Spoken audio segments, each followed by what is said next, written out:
Alright, gamers, another week in gaming has gone by. We have demos dropping. We have PlayStation Plus new games for July being announced officially.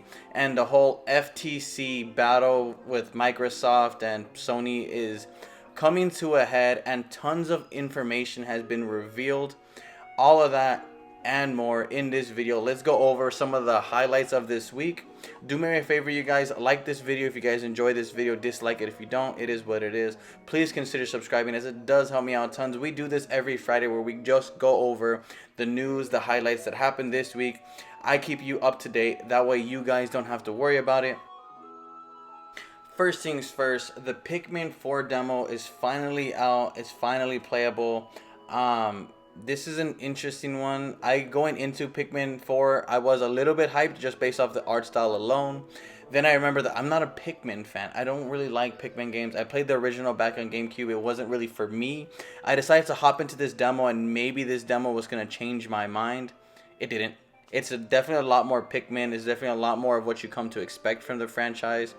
I got excited to see that there was a two-player option. The co-op option was definitely very minimal. It didn't really do anything for me, but seeing it, it's definitely what Pikmin fans want from Pikmin. So if you're a Pikmin fan, definitely check out the demo. I'm sure you guys would be impressed and very happy with it. If you've never played a Pikmin game, check out the demo, because this might change your mind. This might sell you on Pikmin. It just happens to not be my style game, so I'm going to be missing this one, but I am excited for those of you guys that are very excited for this one. This whole FTC battle for Call of Duty is getting interesting as Sony and Microsoft kind of go head to head in trying to see who's going to end up on top with this one. One company that I think was kind of dragged into this unwillingly, they didn't really want any part of this, was Nintendo. They kind of got their name thrown around a lot just because they're, a competitor to both of the brands. One of the things that I thought was really interesting was that Bobby Kotick, the CEO of Activision, has outright said that he regrets never putting Call of Duty on a Nintendo Switch from the beginning. He blames bad judgment. He pretty much says that early on, when they first saw the Nintendo Switch, they had no interest and they didn't think it was going to be the big success it was. And this is kind of a common story with a lot of publishers out there. This week, Nintendo added 4 new games to the Nintendo Switch Online Expansion Pass, specifically the Sega Genesis. They added Crusader of the Century, Ghouls and Ghosts, Landstalker, and The Revenge of Shinobi. All these games I'm not really too familiar with. I didn't really grow up a Sega fan. The only ones that really scream out to me as ones that I really liked playing was Shinobi. I really love the Shinobi games on the Sega Genesis, and the Ghouls and Ghosts games. I'm a fan of those kind of arcadey Capcom platformers, and I really like this game. So those 2 games, solid. And in the other 2 games, looking at them, I'm actually kind of interested. I actually kind of want to hop into them. I never played them or heard of them before, so I am pretty interested, and I feel like this was a pretty quality month for Sega Genesis, which we can't always say. I'm never really super hyped about the Sega Genesis offering sometimes, but this specific month, I'm pretty hyped for it. Speaking of video game subscriptions, games coming out in this month, PlayStation Plus subscribers just got their announcement of the games they can look forward to on July 4th. The games being added are Alan Wake Remastered, Endlin Extinction is Forever, and Call of Duty Black Ops Cold War. These are interesting titles. Don't really scream excited about any of them, to be honest. Alan Wake Remastered is probably a game I'm most interested in, but Endling is a game that I remember seeing the trailers a while ago, and it looked interesting at the time, just not something I really wanted to get into. So I'm excited to add those to the collection as games that I might want to check out later. And I think that's kind of the good thing about these subscription services, when they kind of add something that you maybe were curious about in the past but never actually kind of dove into it, and maybe somewhere down the line you have now access to diving into it if you ever get interested or you're done playing whatever it is you're playing at the time. So I might give some of these games a try. As far as Call of Duty, I don't really have any interest in playing the campaigns for any Call of Duty games. I haven't really played a Call of Duty campaign since World at War, and it's just not what I play Call of Duty for. So overall though, decent list. like I said about this whole FTC thing, I don't really care too much about the what comes on, who wins, who loses, etc. What I do find that is really interesting is all the information that's coming to the public, stuff that we shouldn't be seeing that we are seeing. In a lot of the paperwork that Sony has submitted to the FTC, they had blacked out a lot of their more exclusive information behind a black sharpie, and a lot of people have been talking about the information Sony was trying to hide that is now more public to the people. Things like the fact that Last of Us 2 and Horizon Forbidden West were games that took upwards of $2 million to develop. And I think a lot of people were shocked about this. I wasn't really shocked about it. I feel like that makes sense. The $2 million is kind of the number that everyone's been floating around, that's how much it costs to develop a AAA game like these ones. So again, nothing too shocking.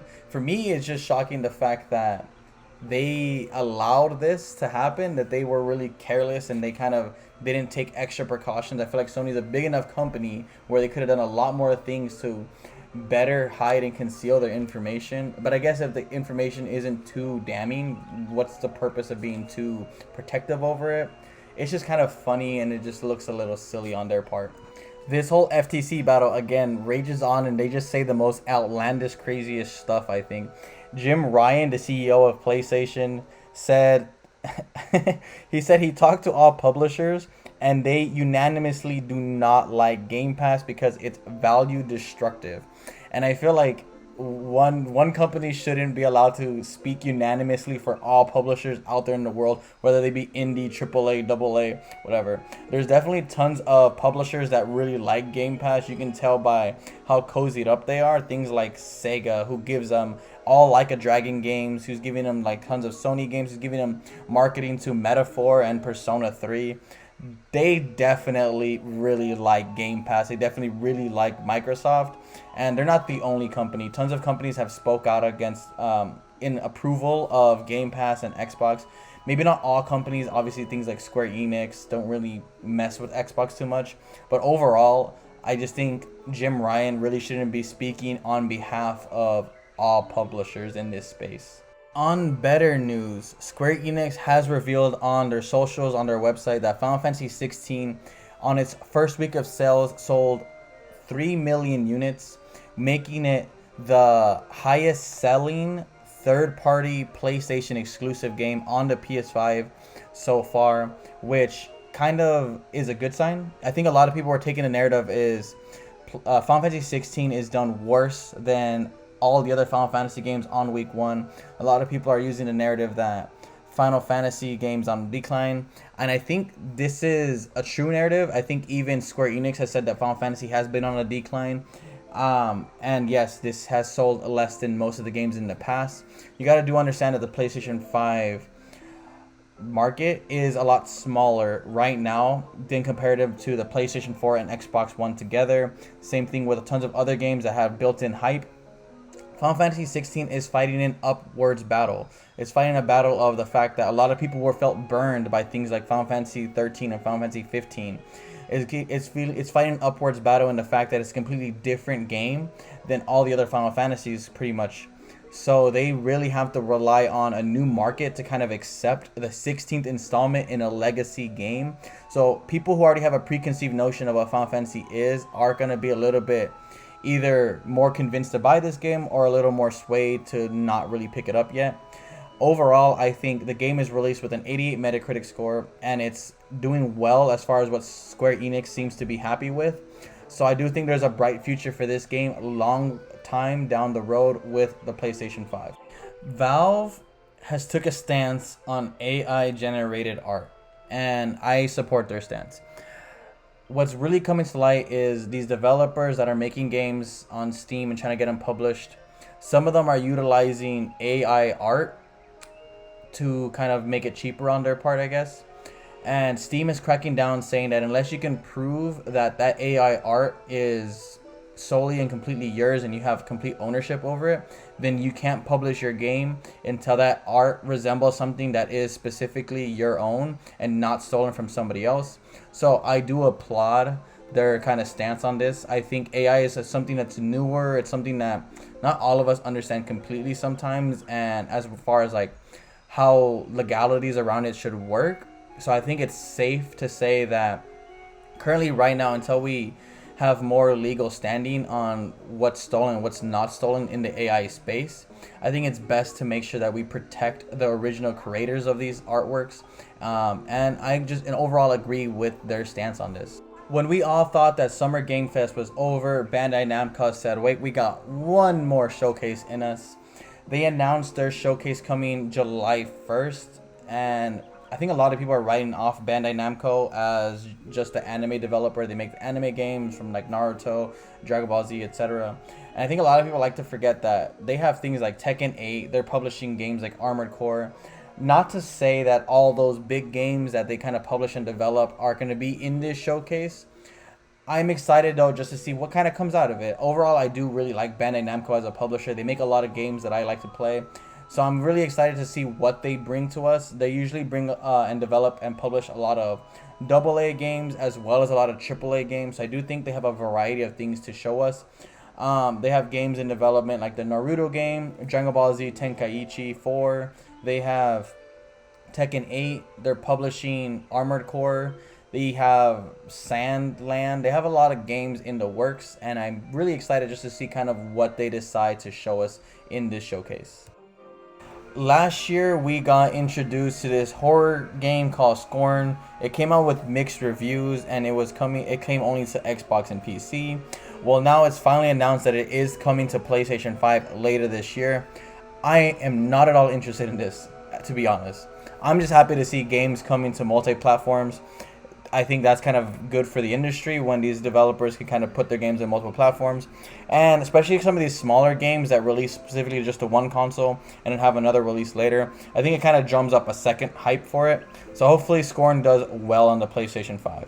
In that same hype, Stray, which was an indie game that launched on the PlayStation 5 and PC last year, has officially announced that it is coming to Xbox in the month of August. So for all of you Xbox fans who were maybe interested in Stray, it is coming your way. I do recommend Stray. It is a really fun puzzle game with a pretty cool story and interesting world.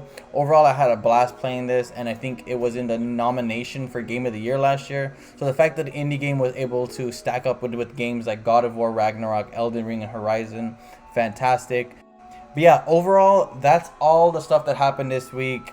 Tons of exciting stuff, tons of new games to look forward to, demos to play, whatever it is. Do me a favor and let me know down below what you guys think on these topics. And with that, I'll see you guys on the next video.